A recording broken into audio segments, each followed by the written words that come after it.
Hello student, welcome to the class. हमने previous lecture में topic start किया था कॉर्पोरेट अकाउंटिंग का एक्विजिशन ऑफ बिजनेस। तो उसी टॉपिक को कंटिन्यू करते हुए अभी हम उसके प्रैक्टिकल क्वेश्चन ट्राई करेंगे। प्रीवियस लेक्चर में मैंने आपको एक्विजिशन ऑफ बिजनेस से रिलेटेड सारे जो इंट्रोडक्शन था वो बता दिया था।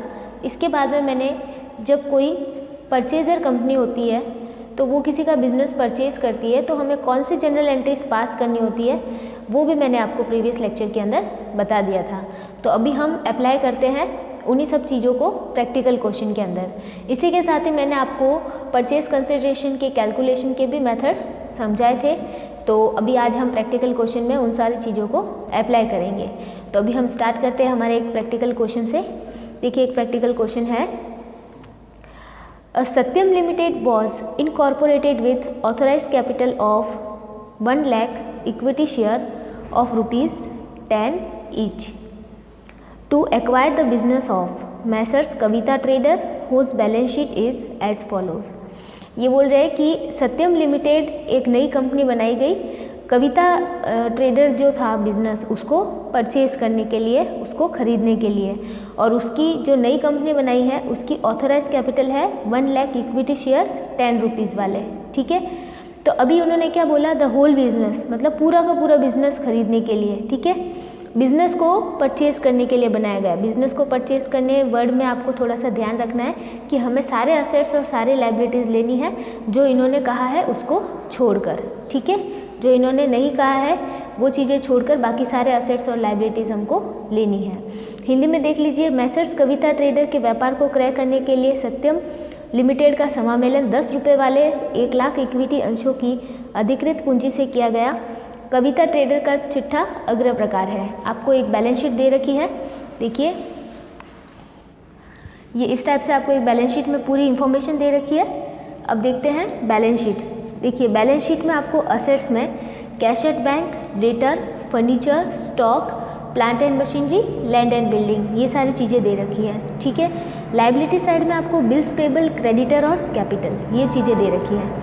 अब देखिए नीचे अदर इंफॉर्मेशन में, the purchase price was agreed upon at 2,25,000 to be paid as 15,000 equity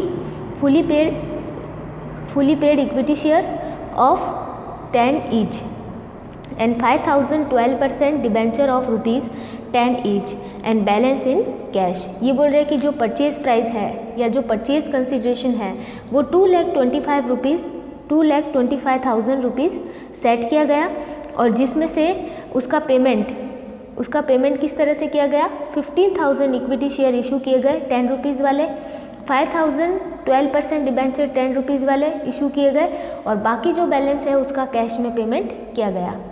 the company does not take over the furniture, company ने फर्नीचर नहीं लिया है, but the stock and plant and machinery, जबकि stock और plant और machinery were taken over the 20% more than the book value. ठीक है, इन्होंने बोला कि फर्नीचर कंपनी ने नहीं लिया है, फर्नीचर को छोड़ दिया है, बाकी स्टॉक और प्लांट एंड मशीनरी वो किस पे लिए गए हैं, 20% more than the book value, book value से 20% ज़्यादा पे लिए गए हैं।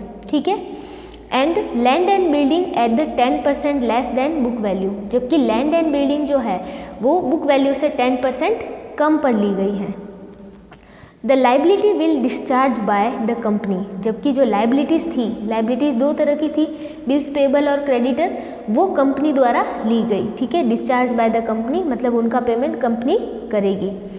The remaining equity share were issue to public, जो पीछे बचे हुए इक्विटी शेयर थे, जैसे कि सत्यम लिमिटेड का इनकॉर्पोरेशन हुआ था 1 लाख इक्विटी शेयर के साथ में, 1 लाख की इक्विटी शेयर की कैपिटल थी, जिसमें से 15,000 तो वेंडर को दे दिए गए, तो पीछे जो भी शेयर बचे हैं वो किसको दिए गए, पब्लिक को दिए गए। ठीक है, एज 5 रुपीज़ ऑन एप्लीकेशन, और उसमें एप्लीकेशन पर 5 rupees and 3 rupees on allotment पर 3 रुपये and 2 rupees on the first and final call, और 2 रुपये थे फर्स्ट और फाइनल कॉल के ऊपर। All this share were subscribed and paid for by the public with the expect of the 500 share held by the Himanshu on which he has not paid 2 on first and final call. ये बोल रहे हैं कि सारे share subscribe कर लिए गए और सबका पेमेंट कर दिया गया पब्लिक के द्वारा, लेकिन एक 500 शेयर का होल्डर था जिसका नाम था हिमांशु, उसने फर्स्ट एंड फाइनल कॉल का पेमेंट नहीं किया। ठीक है, this share were forfeited, Himanshu के शेयर को क्या कर दिया गया, फॉरफिटेड कर दिया गया एंड सब्सिक्वेंटली री issued at the discount of 10%, और उनको आगे री इशू कर दिए गए किस पे, 10% डिस्काउंट पे। Pass the general entry to record the above transaction in the book of company, आपको इन सारे ट्रांजेक्शन को रिकॉर्ड करने के लिए जनरल एंट्रीज पास करनी है and also prepare the opening balance sheet of the company, और जो नई कंपनी है जो सत्यम लिमिटेड है उसकी आपको ओपनिंग बैलेंस शीट भी बनानी है। ठीक है, तो ये हमारा क्वेश्चन है, ये बिजनेस एक्विजिशन से रिलेटेड है। अब इस क्वेश्चन में आपको परचेज कंसिडरेशन दे रखा है। ठीक है, तो आपको कैलकुलेट करने की ज़रूरत नहीं है। तो अभी हम करते हैं इस क्वेश्चन को। इस क्वेश्चन को करने के लिए आपको क्या करना होगा, एक जनरल का परफॉर्मा बनाना होगा और आपको कुछ इस टाइप से पूरा जनरल का परफॉर्मा क्रिएट करना है। ठीक है, पूरा जनरल का परफॉर्मा बना देना। इसमें लगभग होगी आपके 10 से 12 या 15 एंट्रीज होगी। तो हम इस तरह से पूरा जनरल का परफॉर्मा बना देंगे और इसके अंदर एंट्रीज पास करना स्टार्ट करते हैं। देखिए, ये सारी एंट्रीज आपको करनी है किसमें, जो नई कंपनी है, जो परचेजर कंपनी है जिसका नाम क्या है, सत्यम लिमिटेड, उसकी बुक्स में। ठीक है, तो मैंने आपको जनरल एंट्रीज बताई थी इन बुक ऑफ परचेजर। ठीक है, तो वही एंट्रीज हमें पास करनी है। मेजरली 3 एंट्रीज होती है इसके अंदर एक्विजिशन से रिलेटेड। देखो, फर्स्ट एंट्री जो होती है उसे हम एक बार रफली करेंगे क्योंकि उससे हमें गुडविल या कैपिटल रिजर्व मिल सकता है। तो हम क्या करते हैं, एक बार रफली फर्स्ट एंट्री करते हैं। फर्स्ट एंट्री में देखो, एंट्री क्या थी हमारे, एंट्री थी sundry assets account debit to sundry liabilities account और टू वेंडर्स अकाउंट। ये एंट्री हमने देखी थी, मतलब पढ़ी थी प्रीवियस लेक्चर में।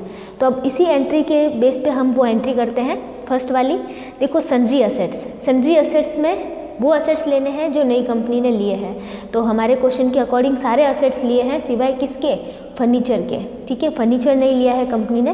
तो हम एक एक करके सारे असेट्स लिखते हैं। हमारी बैलेंस शीट में सबसे पहले लिखा हुआ है कैश एट बैंक, तो यहाँ पे लिखते हैं हम cash at bank account debit. ठीक है, अब वो जितनी वैल्यू का होगा एज इट इज़ आपको लेना है क्योंकि इसकी वैल्यू एज इट इज़ लेनी है। ठीक है, फिर चलते हैं नेक्स्ट, डेटर्स। डेटर्स के बारे में क्वेश्चन में कुछ नहीं बोला कि कौन सी प्राइस पर लिए गए हैं, तो वो भी जो बुक वैल्यू है उस पर आपको लेने हैं। तो बुक वैल्यू है इनकी 12,000। ठीक है, फिर नेक्स्ट देखिए, फर्नीचर है लेकिन फर्नीचर कंपनी ने लिया नहीं है। फिर चलते हैं नेक्स्ट एसेट की तरफ। नेक्स्ट एसेट है हमारा स्टॉक, तो हम लेते हैं स्टॉक अकाउंट। अब स्टॉक के बारे में ये बोला गया है कि ये बुक वैल्यू से 20% ज़्यादा पर लिया गया। तो इस स्टॉक की वैल्यू है हमारे बैलेंस शीट के अंदर 35,000। ठीक है, तो 35,000 का हमको क्या करना पड़ेगा, 20% करना पड़ेगा। तो अभी हम करते हैं 35,000 का 20%। 35,000 का 20% आएगा हमारे 7,000। तो स्टॉक की वैल्यू हमें लेनी है 35,000 प्लस 7,000, टोटल हो जाएगी आपके 42,000। ठीक है, ये भी डेबिट में। फिर चलते हैं नेक्स्ट एसेट की तरफ। नेक्स्ट है हमारे plant and machinery. Plant and machinery, अब देखिए प्लांट एंड मशीनरी भी आपको क्या करना है, 20% more than the book value लेना है। तो उसकी बुक वैल्यू है आपके 70,000। तो 70,000 का आप क्या करोगे, 20%। तो 70,000 का हम 20% करेंगे तो हमारे पास आएगा 14,000। ठीक है, तो 70,000 प्लस 14,000 कितने हो जाएंगे, ये हो जाएंगे 84,000। फिर चलते हैं नेक्स्ट एसेट की तरफ। नेक्स्ट है land and building. Land and building आपको बोला है 10% मोर than the book value, 10% less than the book value. तो मतलब जितनी बुक वैल्यू है उससे 10% कम पे लेना है। तो बुक वैल्यू तो है 48,000, तो 48,000 का 10% करेंगे 4,800 माइनस करके लेना है, कम पे लेना है। तो हम माइनस करेंगे तो हमारे पास आ जाएगा 43,200। ठीक है, तो हमने ले लिया लैंड एंड बिल्डिंग 43,200 पे। फिर लेते हैं टू, यहाँ पे थोड़ी सी स्पेस छोड़ देना आप, ठीक है, एक कुछ आइटम लिखे जितनी।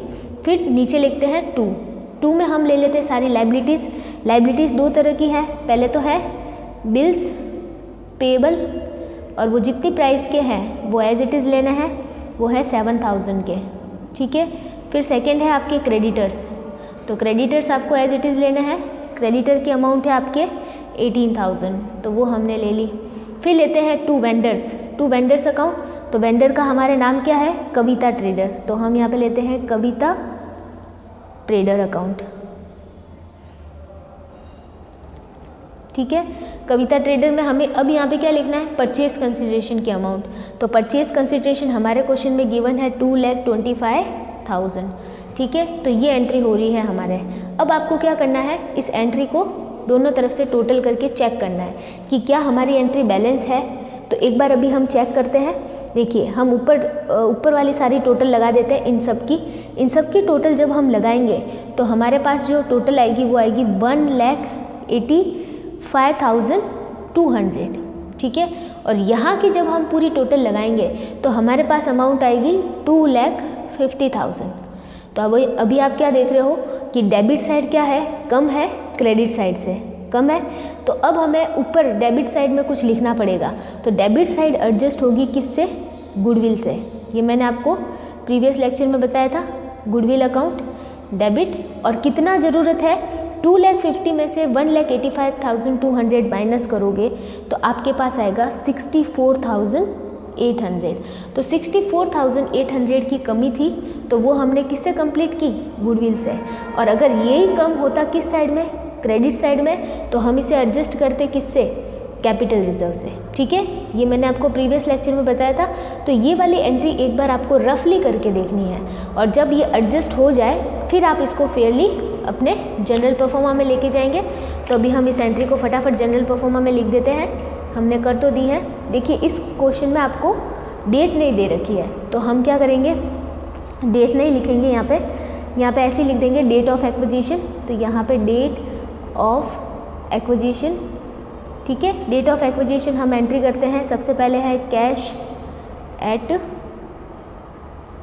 बैंक अकाउंट, फिर है डेटर्स,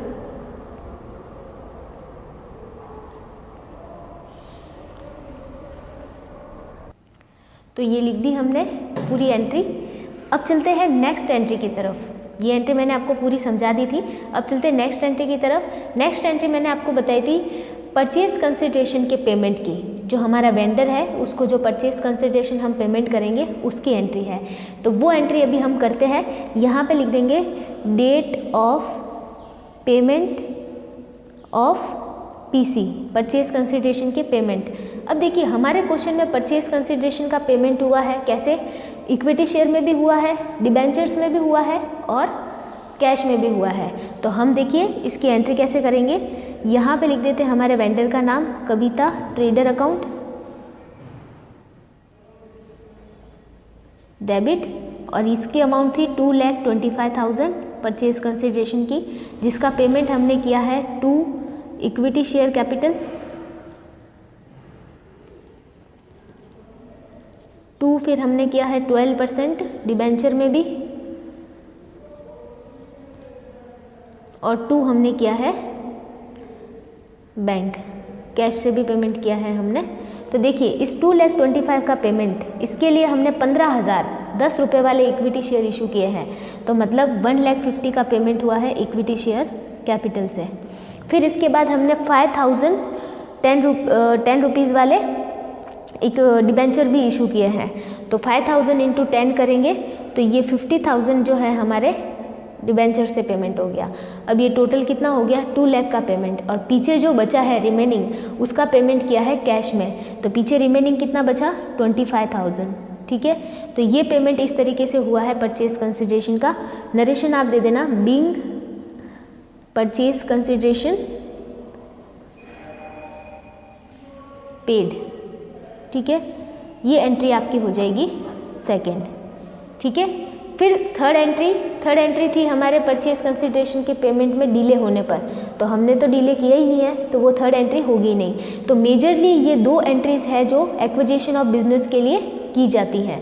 अब बाकी जो एंट्रीज हमको पास करनी है वो करनी है किसके लिए, जो पब्लिक को शेयर इशू किए हैं उसके लिए। तो पब्लिक को शेयर इशू करने की एंट्री वैसी होगी जैसे हम शेयर इशू करने के लिए करते हैं। तो अभी हम करते हैं जो पीछे 85,000 शेयर बचे हैं वो पब्लिक को इशू करने की एंट्रीज। तो यहाँ पे हम करते हैं डेट ऑफ एप्लीकेशन, एप्लीकेशन की डेट पे हम एप्लीकेशन मनी रिसीव करते हैं। तो बैंक अकाउंट डेबिट और 2 लिख देते हैं हम इक्विटी शेयर एप्लीकेशन, ठीक है, Bing application money received.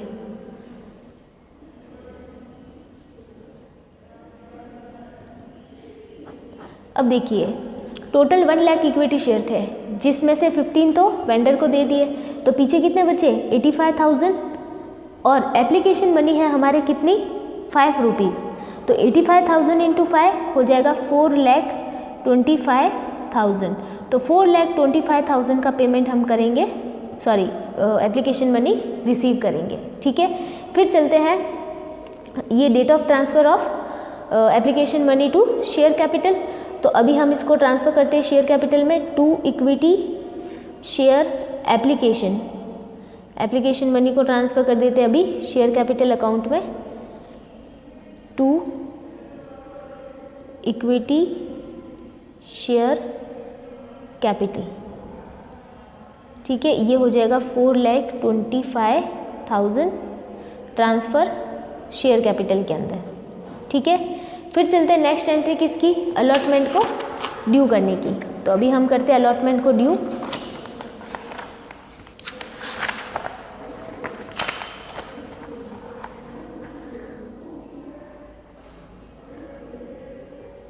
Due date of allotment, allotment को ड्यू करते हैं।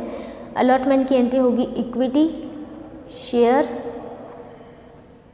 Allotment account debit to equity share capital account, ठीक है। ये एंट्री हो जाएगी। हमारे पास शेयर कितने हैं 85,000, अलॉटमेंट हमारी कितनी है, अलॉटमेंट हमारे होगी 3 रुपीज़ के हिसाब से। तो 85,000 इंटू 3, यहाँ पर जो अमाउंट आएगी 85,000 इंटू 3, तो हम करेंगे 85,000 इंटू 3 तो आएगा 2,55,000, 2,55,000, ठीक है। तो ये एंट्री हो गई हमारे अलॉटमेंट को ड्यू करने की। अब हम नेक्स्ट एंट्री करेंगे अलॉटमेंट के अमाउंट को रिसीव करने की, ठीक है। तो नेक्स्ट एंट्री होगी अलॉटमेंट मनी रिसीव की डेट को। तो यहाँ पे अलॉटमेंट मनी रिसीव डेट, ठीक है। अब देखिए एंट्री करते हैं bank account debit to equity share allotment account, ठीक है।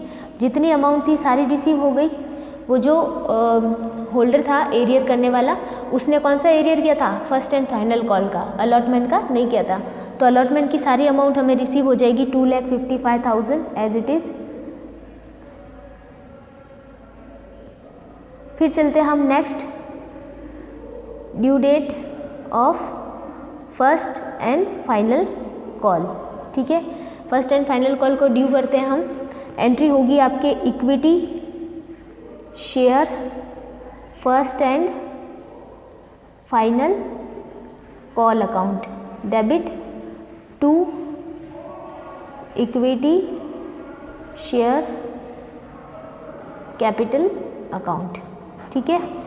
अब देखिए हमारे पास शेयर है कितने 85,000 और फर्स्ट एंड फाइनल कॉल है 2 रुपीज़ की। तो 85,000 इंटू 2 हो जाएगा हमारे 1,70,000, 1,70,000 के फर्स्ट एंड फाइनल कॉल है। फिर receiving date of first call, ठीक है, फर्स्ट एंड फाइनल कॉल, ये होगी हमारे रिसीव करने की एंट्री बैंक अकाउंट डेबिट। अब यहाँ पे आपको लिखना है calls in arrear account debit और to equity share first and final call, ठीक है। अब देखिए हिमांशु के पास 500 शेयर थे, 2 रुपये के हिसाब से उसने नहीं दिया, 1000 की हो गई कितनी एरियर, ठीक है, कॉल्स इन एरियर। और यहाँ पे 1,70,000 से equity share first and final call हम क्रेडिट कर देंगे। अब देखिए 1,70,000 में से 1000 गया तो पीछे 1,69,000 ये बचेगा हमारे बैंक में, अमाउंट हमको रिसीव हो जाएगी, ठीक है। फिर चलते हैं नेक्स्ट। फिर क्या किया कंपनी ने, हिमांशु के शेयर को फॉरफिट कर दिया। तो यहाँ पे डेट ऑफ फॉरफीचर की डेट लगेगी, ठीक है। फिर हम एंट्री करते हैं फॉरफीचर की। देखिए फॉरफीचर की एंट्री होगी आपके equity share capital account debit, ठीक है। जिसकी कैपिटल को हमें फॉरफिट करना है कैपिटल डेबिट होगी। अब देखिए उसने क्या नहीं दिया, उसने नहीं दिया फर्स्ट एंड फाइनल कॉल। तो यहाँ पे लिखते हैं equity share first and final call, और 2 हम लिख देते शेयर फॉरफिटेड अकाउंट, ठीक है। अब देखिए उसके पास 500 शेयर थे 10 रुपीज़ वाले, तो ये 5000 यहाँ पे उसने ये नहीं दिया equity share first and final call, तो 500 इंटू 2 1000 के हिसाब से अमाउंट इसमें चली जाएगी। और इसने जो अब तक दे दिया है वो कंपनी फॉरफिट कर लेगी। तो उसने अब तक एप्लीकेशन और अलॉटमेंट दिया तो 5 रुपीज़ और 3 रुपीज़ मतलब 8 रुपीज़ के हिसाब से दिया, तो 500 इंटू 8 ये कितना हो जाएगा 4000। और आप चाहो तो इसे बैलेंसिंग फिगर से भी निकाल सकते हो। तो ये तो हो गई शेयर को फॉरफिट करने की एंट्री। अब चलते हैं नेक्स्ट, इन शेयर को वापस री इशू किया। तो यहाँ पे डेट ऑफ री इशू वाली डेट लिखेंगे और री इशू करने के लिए एंट्री करेंगे बैंक अकाउंट डेबिट। अब री इशू किया है किस पे, डिस्काउंट पे। तो जब भी डिस्काउंट पे इशू करते हैं री इशू, ठीक है, इशू नहीं री इशू करते हैं डिस्काउंट पे, तो यहाँ पे आ जाएगा शेयर फॉरफिटेड अकाउंट डेबिट, ठीक है। और 2 हम लिखेंगे इक्विटी शेयर कैपिटल, ठीक है। इक्विटी शेयर कैपिटल 500 शेयर के हिसाब से होगी तो 5000 यहाँ पे आ जाएगा। डिस्काउंट दिया 10%, तो 5000 का 10% करेंगे तो कितना आ जाएगा, देखिए 10% डिस्काउंट करेंगे तो आएगा 500, तो 4500 अमाउंट हमें रिसीव हो जाएगी, ठीक है। फिर चलते हैं नेक्स्ट एंट्री की तरफ। नेक्स्ट एंट्री में आपको शेयर फॉरफिटेड का अकाउंट का बैलेंस जो है वो ट्रांसफ़र करना है किस में, शेयर उसमें कैपिटल रिजर्व में। तो उसके लिए देखिए आपको क्या करना है, ये डेट ऑफ ट्रांसफ़र हो जाएगी। इसमें देखिए शेयर फॉरफिटेड जो ओरिजिनली क्या हुआ था क्रेडिट, इसके बाद 500 का डिस्काउंट दे दिया तो हमने इसको डेबिट कर दिया। अब हम क्या करते हैं, बाकी बचे शेयर फॉरफिटेड को ट्रांसफ़र कर देते उसमें कैपिटल रिजर्व में। Forfeited account debit to capital reserve account, ठीक है। अब देखिए 4000 में से 500 का डिस्काउंट दे दिया तो पीछे कितना बचा 3500, ठीक है। तो 3500 चला जाएगा हमारे किस में, कैपिटल रिजर्व में। अब आप चाहो तो इस कैपिटल रिजर्व को गुडविल से भी क्या कर सकते हैं, राइट ऑफ कर सकते हैं, पर वैसे केस में आपको क्या करना पड़ेगा, कैपिटल रिजर्व बैलेंस शीट में नहीं लिखना है। और अगर आप राइट ऑफ नहीं करते हो तो लाइबिलिटी साइड में कैपिटल रिजर्व आपको लिखना पड़ेगा, ठीक है। क्लियर हो रहा है मैटर।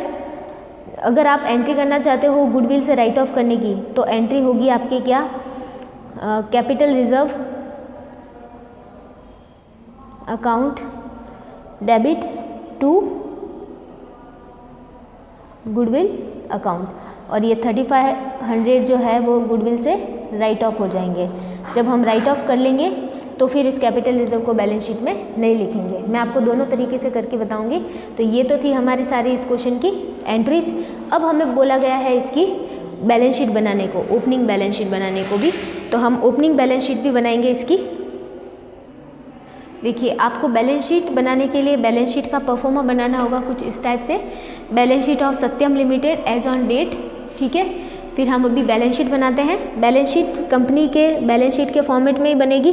तो देखिए फर्स्ट हेड यहाँ पे अपने आ जाएगा इक्विटी एंड लाइबिलिटीज़। तो यहाँ पे लिखते हैं इक्विटीज़ एंड लाइबिलिटीज़। इसके अंदर हम सारे हेड लिखेंगे। फर्स्ट आ जाएगा share capital, share holder fund. Share holder fund में फर्स्ट आ जाएगा आपके शेयर कैपिटल। ठीक है, अब देखिए शेयर कैपिटल में हमारे पास कितनी है। शेयर कैपिटल में पहले आप ऑथोराइज लिख देना। ऑथोराइज कैपिटल है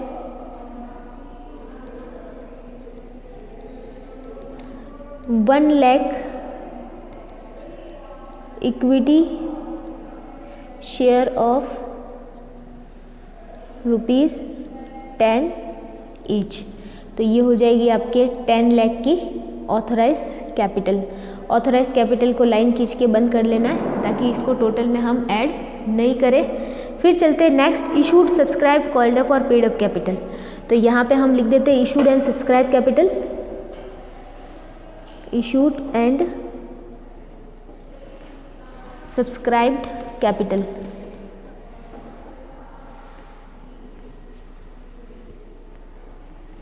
अब देखिए इशूड एंड सब्सक्राइब कैपिटल, इसमें 15,000 जो इक्विटी शेयर्स हैं वो हमने इशू किए हैं किसको, वेंडर को, ₹10 ईच। तो ये तो आपके 1,50,000 तो उसके लिए चले जाएंगे वेंडर के लिए। फिर पीछे जो 85,000 इक्विटी शेयर्स थे वो हमने पब्लिक को इशू किए हैं ₹10 ईच वाले। तो ये हो जाएंगे 8,50,000। ठीक है, इस टाइप से आपके ये हो जाएगा। फिर चलते हैं नेक्स्ट जो हेड होता है बैलेंस शीट का वो है non current liabilities. Non current liabilities हमारे क्वेश्चन में क्या है, एक तो सिक्योर्ड लोन है। सिक्योर्ड लोन में हमारे पास क्या है, 12% डिबेंचर है। 12% डिबेंचर कितने, 5,000 इशू किए थे हमने वेंडर को, तो 50,000 वो यहाँ पे लिख देंगे। ठीक है, फिर चलते आगे। थर्ड हेड आता है बैलेंस शीट का लाइबिलिटी साइड का, करंट लाइबिलिटी। करंट लाइबिलिटी में देखिए हमने एक तो लिए थे बिल्स पेबल लिए थे कविता ट्रेडर के, और दूसरे लिए थे क्रेडिटर्स। तो बिल्स पेबल थे हमारे 7,000 के और क्रेडिटर्स थे हमारे 18,000 के। ठीक है, अब देखिए, अब आप ये सोच रहे होंगे कि हमने रिजर्व सरप्लस में कैपिटल रिजर्व क्यों नहीं लिखा। रिजर्व सरप्लस में कैपिटल रिजर्व, यहाँ पे हम चाहे तो रिजर्व सरप्लस लिख सकते थे। शेयर कैपिटल के बाद में सेकंड हेड आता है शेयर होल्डर फंड का, रिजर्व एंड सरप्लस, और उसमें हम कैपिटल रिजर्व लिख सकते थे। लेकिन क्योंकि हमने कैपिटल रिजर्व क्या कर दिया, राइट ऑफ कर दिया, इसलिए हमने नहीं लिखा है। फिर देखिए इसकी टोटल हम लगाएंगे। अगर राइट ऑफ नहीं करते तो हम लिखते उस कैपिटल रिजर्व को। देखिए इसकी टोटल हम लगाएंगे, उसको नहीं ऐड करना है टोटल में, क्योंकि इसके हमने ऑथराइज कैपिटल के नीचे लाइन लगा दी है। सिर्फ हमें इतनी टोटल करनी है, तो इतनी टोटल करोगे आप तो 10,75,000 आपके इसकी टोटल आ जाएगी। फिर चलते हम सेकेंड पार्ट हमारे बैलेंस शीट का, असेट्स। असेट्स में हमने जो भी असेट्स लिए हैं वो सब लिखेंगे। सबसे पहला जो हेड आता है वो नॉन करंट असेट्स आता है। नॉन करंट असेट्स, उसमें फर्स्ट ले लेते हैं टेंजिएबल असेट्स। टेंजिएबल में देखिए हम ले लेते हैं जो लैंड और बिल्डिंग है, वो लैंड एंड बिल्डिंग हमने कितने पे लिए थे, वो लिए थे 43,200 पे। ठीक है, हमारे पास एंट्री है। फिर इसके बाद में हमने लिए थे प्लांट एंड मशीनरी, वो हमने लिए थे 84,000 रुपीज़ में। ठीक है, फिर देखिए हम लेते हैं सेकंड, इनटेंजिबल असेट्स।